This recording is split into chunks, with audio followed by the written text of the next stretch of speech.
Hi, I'm Liz with Liz Toth Properties, powered by EXP Realty. I'm a residential real estate agent in Raleigh, North Carolina, and today's buyer tip is all about the process to purchase a home. So I'm going to share my screen. I have a little process map to go through that details out everything that's involved when you're purchasing a home in the state of North Carolina. So the first step is really an important one, is selecting a real estate agent. You want to interview the agent, make sure it's a good fit, make sure they cover the area that you're looking in, and make sure they have a good amount of experience.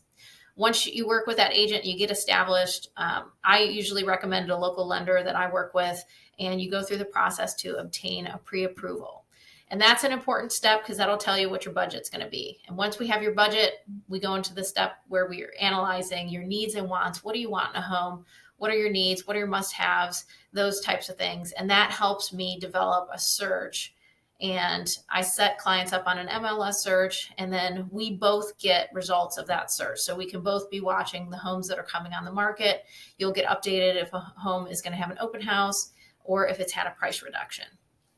Then you start to select properties that we're going to go and view in person.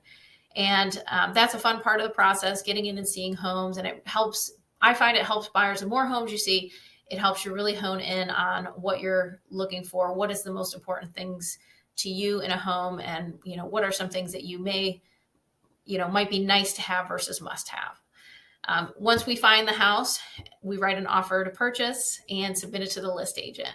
When I write an offer to purchase, I typically try to review it with buyers unless they've been through this process before and they have a good understanding of the contract, but I try to review it line by line with everybody because I think it's important for you to know what you're signing. Once we submit that to the list agent, we negotiate the terms. So there's several terms throughout the contract that can be negotiated. So one is obviously the purchase price. It could be your deposit amounts. Maybe it's your due diligence period or your closing. So all the terms in the contract are negotiable.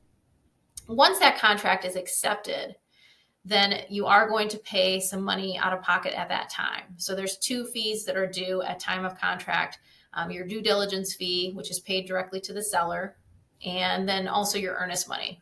Now you can do an additional earnest money deposit. So instead of putting it down right up front, you can do an additional earnest money deposit. But most of the time I find buyers are doing the initial earnest money deposit. And so I collect both the due diligence and the earnest money at the same time and get those delivered. So due diligence to the seller, the earnest money deposit gets held by the real estate attorney, because in North Carolina, we use real estate attorneys to handle our closings and do the title search and everything that's involved in the legal process of getting a home to close. After we deliver all the money, we start our due diligence process. There's a whole page in the contract of what you can do during the due diligence process. The main things that we focus on are the inspections. So I recommend a home inspection, a pest inspection for termites, and then a radon test. That's going to be a cost out of pocket to the inspector. Home inspections cost, the cost typically varies depending on the size of the home and the age of the home. So you could spend anywhere from $400 to $700 on a home inspection, then factor in an additional $150 for a radon test, and then another $100 for a pest inspection. So that would be due to the inspector. Usually once they schedule it, they send you an invoice, but they won't release the reports to you until they're paid. So they would need to be paid by at least the inspection date. You will also be working with your lender at the same time.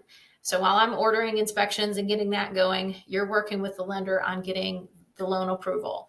So during this process, you'll also have an appraisal done. Appraisals can be $450 and up. And then if you have to rush the appraisal, there can be an additional fee involved for that. So three things, or a few things that you're going to be paying out of pocket during the process. So due diligence and earnest money, then for all the inspections and for an appraisal.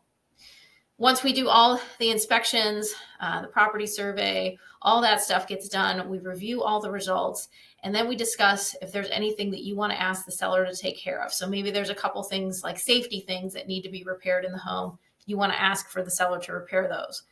Homes are sold as is in the state of North Carolina. Sellers are not obligated to make any repairs. However, I always recommend if there are things that are a concern or safety items that we ask the seller to take care of them. So they may not take care of them. They may give you money in lieu of repairs. That's nice to have as well. And then you take care of it after close. So once we get through the negotiation, this is really our second negotiation in the process. So we negotiated everything up front, all the terms in the contract. Now we're in the second negotiation, which is for any repairs or issues found during the inspection. So once we get that and we have agreed upon repairs that the seller is going to take care of, or we have money in lieu of repairs that you'll get at closing, we're moving on to the title search. So the attorney is handling the title search. They're going through that process. They're going to review the property survey if you get one, and they're going to start to put together the final closing statement. Your lender is also working on this. So you're going to start to get stuff from the lender with what you need to bring to closing, things like that. The attorney is where you will always wire your funds. There's a lot of wire fraud today, so I'll never send anybody wiring instructions. You will always get it via secure email from the attorney, and you'll get that final statement. It'll have a dollar amount that you need to wire for closing. It usually comes a few days before you close. So it all kind of happens fast. We would also have you set up utilities that would start the date of close. So if you're closing on July 1st, for example, you will want to have all the utilities transferred over into your name to start that day. If they don't and they get turned off, there's going to be a fee to get them set up again. So with the, gas and electric and things like that. So you want to make sure that they start the day of close. So that's really important as well. So you're wiring funds, you're also getting your property insurance set up, and you're setting up your utilities to start the day of close. And then what we do together is we do a final walkthrough before closing. We're going to verify any repairs, make sure everything is satisfactory. We're going to make sure that the house is in good condition, that there weren't any holes that were put in the walls while the seller was moving their stuff out, things like that. So we make sure everything's in good shape, everything is working and functioning. And then we head off to closing, which is at the attorney's office, where you sign all your paperwork. Once that paperwork is signed and your funds are there and the lender has funded the loan, the attorney will move forward and record the deed. It usually happens pretty quick. It depends on the day. If it's the last day of the month, sometimes there's a lot of people trying to record deeds that day, so it could take a little bit longer. But most of the time they do e-recording, and it happens pretty quickly. And once your deed is recorded, you can take possession of your home. You actually get the key and you can go into it. There's some confusion here because sometimes people think, well, right when I sign the paperwork, I should be able to go into the home. It's technically, you're not allowed to go into the home or get the key until it is official and on record with the county. So don't set your movers up to happen an hour after you've signed the paperwork, because it may not be on record by then. So that is the process here to go through when you're purchasing a home. And I hope that information is helpful for you.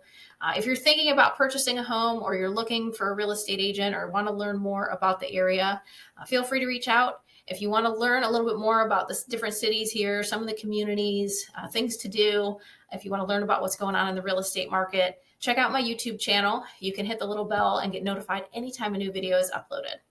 I hope you have a great day, and I look forward to talking to you again soon.